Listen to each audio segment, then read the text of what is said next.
How to change the author name in WordPress. Okay, so here on my site blog post, the author name is user, the same as the WordPress profile name.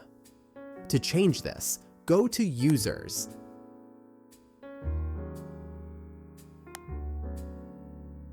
Edit the user.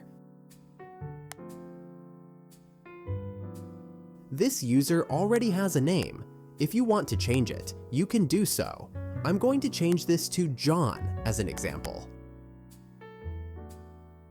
Then, on the Display Name Publicly As option, choose the name you want to appear on posts, comments, or author pages, including the WordPress profile menu at the top right corner.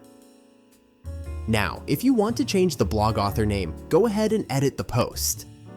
If you are using Gutenberg and the edit screen looks like this, then you can change the post author here. For this site, there's only one user, so you only see one option. If you are using the classic WordPress editor, make sure to enable the author first.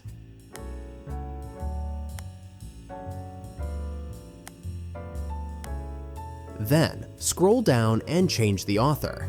Note that if you're not able to change the author, chances are you need to be either an admin or an editor of the website. Thank you for watching.